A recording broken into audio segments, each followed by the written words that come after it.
رب اشرح لي صدري ويسر لي أمري واحلل عقدة من لساني يفقهوا قولي رب زدني علما وارزقني عملا سبحانك لا علم لنا إلا ما علمتنا إنك أنت العليم الحكيم.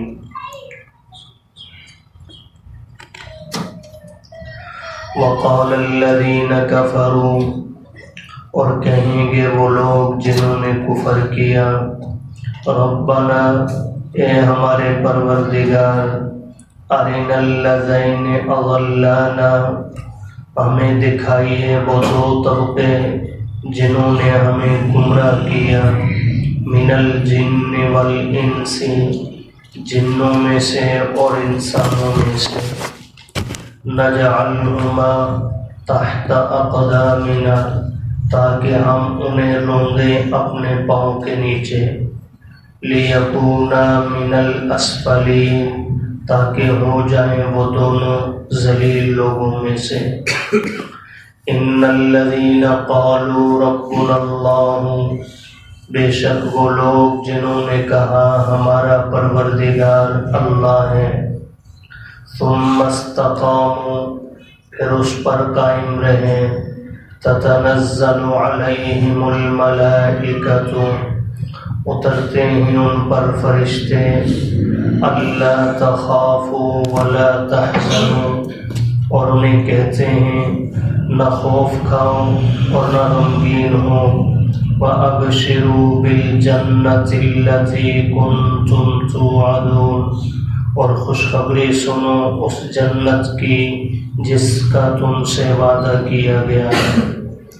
نحن اولیاؤکم ہم تمہارے دوست ہیں، فی الحیات الدنیا وفی الآخرۃ دنیا کی زندگی میں بھی اور آخرت میں بھی، وَلَكُمْ فِيهَا اور تمہارے لیے ہوگا جنت میں، ما تشتہی انفسکم جو تمہارا جی چاہے گا، وَلَكُمْ فِيهَا اور تمہارے لیے ہوگا جنت میں، ما تدعون جو تم مانگو گے. نزلا من غفور الرحیم بطور مہمان نوازی بخشنے والے مہربان کی جانب سے. رکوع کی ابتدائی آیات میں اللہ نے مشرکین مکہ کی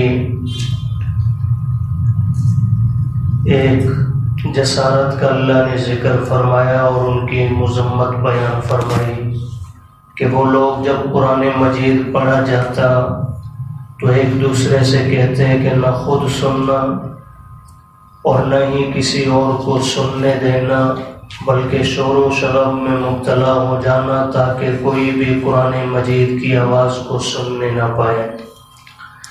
اگر تم ایسا کرو گے تو کامیاب رہو گے، نہیں تو قرآن مجید غالب آ جائے گا. پھر اللہ نے ان کا انجام بھی بیان فرمایا کہ ہم انہیں دنیا میں بھی شدید عذاب چکھائیں گے اور انہیں بدلہ دیں گے ان کے اعمال سے بھی زیادہ برا. اور یہ بدلہ کیا ہوگا؟ فرمایا جہنم کی آگ جہاں ہمیشہ ہمیشہ انہوں نے رہنا ہے، اور یہی ہماری آیتوں کے انکار کی سزا ہے. اب آج کی پہلی آیت کریمہ میں اللہ پاک نے کفار کی عمومی حالت بیان کی ہے محشر کے میدان کی.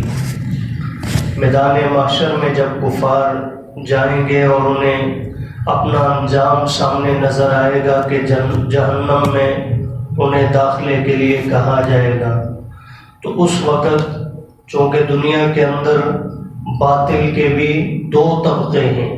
ایک طبقہ وہ ہے جو خود جری ہے، گمراہ ہے اور دوسروں کو بھی گمراہ کرنے والا ہے، اور دوسرا طبقہ وہ ہے جو بڑوں کی عقیدت کے اندر ان کے پیچھے لگ گیا، محبت میں سمجھا ہی نہیں، اور ان بڑوں نے ان کو غلط راستے پر لگایا اور نتیجے میں وہ بھی گمراہ بنا.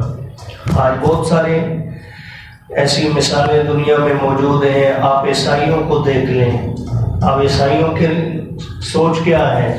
وہ حضرت عیسیٰ علیہ السلام کی محبت کے اندر اتنا آگے بڑھ چکے ہیں، اتنا آگے بڑھ چکے ہیں کہ کہتے ہیں، کہیں تو کہتے ہیں یہ اللہ کے شریک ہیں، کہیں کہہ دیتے ہیں معاذ اللہ یہ اللہ کے بیٹے ہیں۔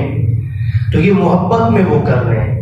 تو محبت میں بھی انسان گمراہ ہو جاتا ہے کبھی کبھی، یہ ذہن میں رہے۔ ہم سوچتے ہیں نا کہ شاید انکار ہی کا نام گمراہی ہے، کہ میں اللہ کو نہیں مانتا، میں نبی کریم صلی اللہ علیہ وسلم کو نہیں مانتا معاذ اللہ، یا قرآن کو نہیں مانتا، تو یہ گمراہی ہے۔ صرف انکار ہی میں بندہ گمراہ نہیں ہوتا، کبھی کبھی محبت میں بھی جب حدود کراس کر جاتا ہے انسان تو گمراہ ہو جاتا ہے۔ جیسے نصارہ ہوئے، یہود انکار کی وجہ سے گمراہ ہوا، انہوں نے نبیوں کو مانا نہیں، گستاخی کی انبیاء کی، اس لیے وہ بھی گمراہ ہے۔ اور نصارہ محبت میں اتنے مبتلا ہوئے کہ حد سے آگے چلے گئے۔ پیغمبر کو اللہ عزتیں عطا فرماتے ہیں، عظمتیں عطا کرتے ہیں، لیکن جتنی رب نے دی ہے اتنا ہی تسلیم کرنا، اس سے آگے نبی کو نہ بڑھانا، یہ ہے ایمان۔ اور نبی کو اللہ کی دی ہوئی عزت سے اوپر لے جائیں گے، اللہ کے برابر لے جانے کی کوشش کریے، تو یہ یاد رکھیے محبت میں ہوگا لیکن یہ گمراہی ہے، یہ شرک ہے، اور کل روز قیامت یہ بھی پکڑ کر سے جاؤ۔ دوبارہ اب چونکہ دو طبقے ہوں گے، ایک آسان لفظوں میں کہہ لیں تو گرو ہوں گے اور دوسرے چیلے ہوں گے، جو دنیا میں سن کر ان گروؤں کی ان کے پیچھے چلتے رہے اور گمراہ بنے۔ اب روز قیامت اللہ جب ان چیلوں کو اٹھا کر جہنم میں ڈالیں گے نا، تو اس وقت یہ اپنے رب سے بات کہیں گے، وہ کیا ہے؟ فرمایا وقال الذین کفروا، کہیں گے وہ لوگ جنہوں نے کفر کیا پیچھے چل کر، ربنا اے ہمارے پروردگار، ارینا ہمیں دکھا دے، الذین وہ دو طبقے، اضلانا جنہوں نے ہمیں گمراہ کیا، من الجن جنوں میں سے، والانس اور انسانوں میں سے، شیطان اور شیطان کی اولاد، اور اسی طرح انسانوں میں سے بھی کچھ لوگ ہیں جو نظریات اپنے من گڑت عقیدے دوسروں تک منتقل کر کے انہیں گمراہ کر رہے ہوتے ہیں۔ تو فرمایا جنہوں نے بھی ہمیں گمراہ کیا، چاہے وہ جن ہیں چاہے انسان ہیں، آج انہوں دونوں طبقوں کو ہمارے سامنے لائیے۔ اب دنیا میں تو کیا تھا، حضرت جی کے ساتھ بس جو ہے نا کسی طرح جو ہے نا میرا ہاتھ مس ہو جائے، حضرت جی کے قدم سے لگی ہوئی مٹی میں مجھے مل جائے، میں اسے جناب آنکھوں کا سرما بنا لوں، اتنی عقیدت، اتنی عقیدت۔ اللہ کو بھی بھول جاتے ہیں بزرگوں کی عقیدت میں، لیکن روز قیامت جب نظر آئے گا کہ انہی بزرگوں کی وجہ سے آج میں جہنم میں جا رہا ہوں، تو اس وقت کہیں گے اللہ ان دونوں طبقوں کو ہمیں دکھا، ہم کیا کریں گے؟ نجعلہما تحت اقدامنا، آج ہمیں یہ ملے تو صحیح نا، ہم اپنے پاؤں کے نیچے انہیں روند ڈالیں گے۔ اس وقت بزرگی نہیں مانیں گے، اس وقت ولایت تسلیم نہیں ہوگی، اس وقت کہیں گے ہم انہیں کر دیں اپنے پاؤں کے نیچے، گھسیٹ گھسیٹ کر انہیں ماریں، لیکونا من الاسفلین، تاکہ محشر کے اس میدان میں وہ ذلیل اور رسوا ہو۔ اب وہاں جا کر یہ حقیقت سب کو سمجھ میں آنی ہے، یہ دنیا میں کیوں نہیں آتی؟ بڑوں کی عقیدت سے یاد رکھیے دین منع نہیں کرتا، بلکہ دین تو احترام سکھا رہا ہے۔ فرمایا تمہاری ماں ہے تو اللہ نے اس کے قدموں کے نیچے تمہاری جنت رکھی ہے۔ اب کیا مطلب ماں کو اٹھا کے رب کے برابر بنا لے؟ فرمایا تمہارا باپ رضا الرب فی رضا الوالد وسخط الرب فی سخط الوالد، باپ راضی ہے تو رب راضی ہے، باپ ناراض ہے تو رب ناراض ہے۔ اب کیا مطلب اپنے باپ کو اتنا بڑھائیں کہ میرا خدا ہی نہیں؟ بڑوں کی عزت کریں لیکن اتنی کریں جتنی اللہ نے دی ہے، اس سے آگے مت لے کر جائیں گے تو یہی نتیجہ ہوگا۔ اس وقت باپ ہوگا تب بھی کہیں گے میرے باپ نے مجھے گمراہ کیا تھا، آج مجھے لا کر دیں، میں اس کو اپنے پاؤں کے نیچے رونتا ہوں۔ اس وقت سب کچھ ختم رشتے ہیں۔ اگلی آیات میں اللہ پاک نے چونکہ قرآن مجید کا اسلوب ہے، جہاں باطل کا ذکر آتا ہے، کافر کا، جہنم کا ذکر آتا ہے، تو اللہ ساتھ ہی ایمان والوں کا اور جنت کا ذکر فرماتے ہیں، تاکہ جو ہے ترغیب کے ساتھ ساتھ ترغیب بھی ہو جائے کہ جہنم سے ڈرنا ہے اور جنت کی طرف جانا ہے، وہ اعمال اپنا میں ہے۔ تو اگلی آیات میں اللہ نے اہل ایمان کا ذکر فرمایا ان الذین قالوا ربنا اللہ، ایک طبقہ تو یہ تھا پیچھے کافروں کا، فرمایا بے شک وہ لوگ جنہوں نے کہا ہمارا رب اللہ ہے، اور یہ وہی جملہ ہے جو ہماری روحیں کہہ چکی ہیں وعدہ الست میں، جب اللہ نے پوچھا تھا الست بربکم، کیا میں تمہارا رب نہیں؟ ہم سب نے کہا تھا بلا، کیوں نہیں، آپ ہی رب ہیں، دنیا میں آ کے بھول جاتے ہیں۔ تو اللہ فرما رہے ہیں جنہوں نے کہا ہمارا رب اللہ ہے، ثم استقاموا، پھر دنیا میں آ کے بھولے نہیں، اس کے بعد جو ہے در در پہ ٹھوکریں نہیں کھائی، بلکہ اس عقیدہ اور نظریہ پر ڈٹ گئے۔ وقت مختصر ہوتا ہے ہمارا، ورنہ آپ تفاسیر اٹھا کر دیکھیں اس آیت کریمہ کی۔ سیدنا ابو بکر صدیق، سیدنا عمر فاروق، سیدنا عثمان غنی، سیدنا علی المرتضیٰ، چاروں خلفاء سمیت 20 صحابہ نے اس آیت کے ذیل میں، استقاموا کے ذیل میں لکھا ہے کہ عقیدہ توحید پر ڈٹ گئے، کہہ دیا اللہ ہے، پھر اس کے بعد اس عقیدے پر ڈٹ گئے، اللہ کے ساتھ کوئی اور ہمسر نہیں، کوئی شریک نہیں، ڈٹ گئے اس پر۔ ایک صحابی ہیں حضرت سفیان بن عبداللہ الثقفی رضی اللہ تعالیٰ عنہ، ایک مرتبہ نبی کریم صلی اللہ علیہ وسلم کے پاس گئے، فرمانے لگے یا رسول اللہ مجھے نصیحت فرمائیے لیکن مختصر۔ صحابہ کا بھی نرالا مزاج تھا۔ آج تو بعض اوقات ہمارے ساتھی درس میں بھی ہم چونکہ مختصر وقت رکھتے ہیں، بعض ساتھی کہتے ہیں یہ تھوڑا لمبا ہوتا تو شاید اچھا تھا۔ یہ ہم میں سے 1 2 4 کا مزاج ہوتا ہے، یہی لمبا ہوگا نا تو پھر ہم ہی نہیں بیٹھیں گے، اس لیے ہماری کوشش رہتی ہے کہ اس کو مختصر ہی رکھیں تاکہ آپ دلچسپی کے ساتھ بیٹھے رہیں۔ آپ صحابہ سے دین سیکھیں، حضور کی باتیں، تو کیا حضور کی باتیں سن کر کوئی صحابی بور ہوتا؟ ہرگز نہیں، لیکن صحابی دین سمجھا رہا ہے، بہت زیادہ کی طلب میں نہ رہیں، آ کر عرض کر رہے اللہ کے رسول مجھے نصیحت فرما دے زبان مبارک سے، لیکن مختصر سی جو میں سمجھ بھی جاؤں، جس پر میں عمل بھی کر لوں، مجھے یاد رہے۔ اللہ کے محبوب نے جواب میں فرمایا قل آمنت باللہ ثم استقم۔ اگر مختصر نصیحت سننا چاہتا ہے نا تو زبان سے کہہ دے میں ایمان لایا اللہ پر، پھر اس پر ڈٹ جائے، یہ مختصر نصیحت ہے۔ شیخ عبد القادر جیلانی رحمۃ اللہ تعالی علیہ، ولیوں کے ولی، امام الاولیاء، اللہ پاک ان کی عقیدت و محبت نصیب فرمائے۔ آج ہم ولیوں کے پاس جاتے ہیں نا، ہم کیا ڈھونڈتے ہیں؟ کرامت ان کی، ہوا میں اڑنا، انگاروں پہ چلنا، پانی پہ تیرے اور پاؤں بھی گیلے نہ ہوں، یہ چیزیں ہمیں ڈھونڈنی ہوتی ہیں ولیوں میں۔ کوئی نئی نرالی چیز نظر آئے گی تو یہ بڑا بزرگ ہے، اور جو بیچارہ صبح شام سنت پہ عمل کرتا رہے وہ ہمارے نزدیک کوئی ولی نہیں۔ تو شاید حضرت کے پاس بھی، شیخ عبد القادر جیلانی رحمہ اللہ کے پاس بھی کچھ ایسے مرید گئے جو جا کر حضرت کی زندگی میں کرامتیں ڈھونڈ رہے تھے، حالانکہ وہ تو صاحب کرامت شخصیت تھے، اللہ نے ان کو کرامات سے نوازا ہوا تھا، لیکن حضرت جب سمجھ گئے تو حضرت نے ایک جملہ استعمال فرمایا۔ آپ ان کی تمام کتب اٹھا کر، ان کے مواعظ اٹھا کر دیکھیں، فرمایا اطلب الاستقامہ، کرامتیں نہ ڈھونڈو، دین پر ڈٹا رہنا تلاش کرو کہ کون دین پر چل رہا ہے۔ ولی کی علامت یہ ہے جو دین پر ڈٹ گیا ہو، جس کی زندگی میں خلاف دین کوئی کام نظر، یہ ولایت ہے۔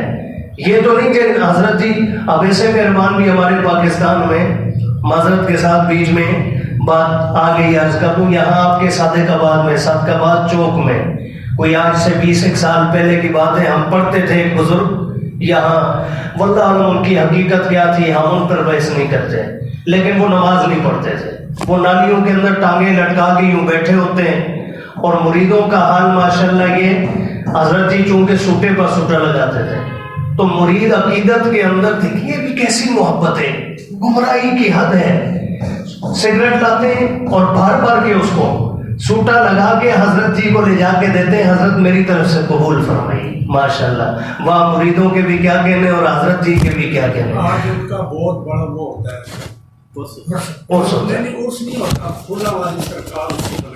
اچھا مہاراج جی، یہ دیکھیں جی، یہ ہمارا، ہم دیکھیں اب ولی ہم مانتے ہیں شیخ عبد القادر جیلانی رحمہ اللہ جیسی ہستیوں کو۔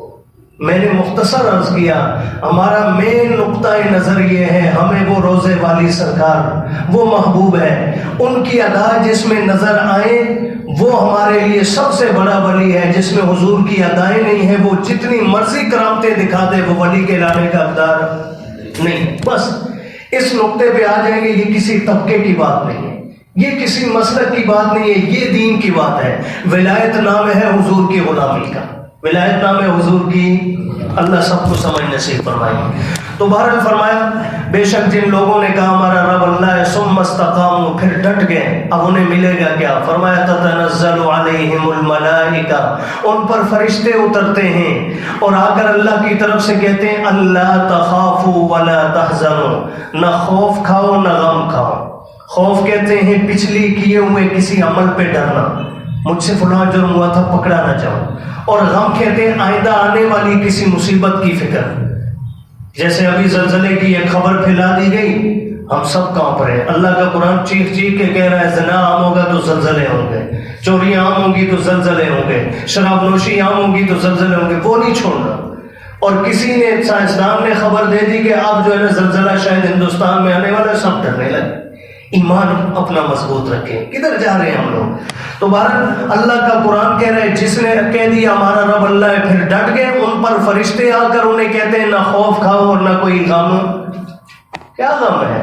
آ بھی گیا زلزلہ، ایمان ہے، مر گئے تو کدھر جائیں گے؟ جی سیدھے انشاءاللہ جنت میں، تو پھر کس بات کا غم؟ فرمایا وَأَبْشِرُوا بِالْجَنَّةِ، ان بشارت لے لو تم اس جنت کی الَّتِي كُنْتُمْ تُوعَدُونَ، جس کا اللہ نے اہل ایمان سے وعدہ کیا ہوا ہے۔ اور ساتھ ہی فرشتے کہیں گے نحن اولیاؤکم، ہم تمہارے دوست ہیں۔ یہود و نصارہ کو دوست نہ بناؤ، ہم تمہارے دوست ہیں، فی الحیات الدنیا، دنیا میں بھی، وفی الاخرہ، اور آخرت میں بھی، وَلَكُمْ فِيهَا مَا تَشْتَهِي أَنفُسُكُمْ، اور جب تم جنت میں جاؤ گے تو تمہارے لیے جنت میں ہر وہ چیز ہوگی جو تمہارا جی چاہے گا۔ وَلَكُمْ فِيهَا مَا تَدَّعُونَ، اور تمہارے لیے ہر وہ چیز جنت میں ہوگی جو تم مانگو گے، دعا کرو گے جس کے متعلق۔ معلوم ہوا دعا جنت میں بھی ہوگی انشاءاللہ۔ مانگنا، دعا کا معنی کیا ہے جی؟ وہاں بھی رب سے مانگیں گے انشاءاللہ، تو دنیا میں بھی کس سے مانگنا ہے؟ اللہ سے۔ تو فرمایا یہ سب کچھ جو ملے گا نزلا من غفور الرحیم، یہ مہمان نوازی ہوگی بخشنے والے مہربان کی طرف سے۔ اس آیت میں اب اشارہ کر دیا یہ جو جنت ملے گی یہ تمہارے اعمال، تمہارے کمال پر نہیں، یہ اس کے بخشنے اور اس کی مہربانی کی وجہ سے ملے گی۔ اللہ اپنا فضل فرمائے، ہمارے گناہوں کو معاف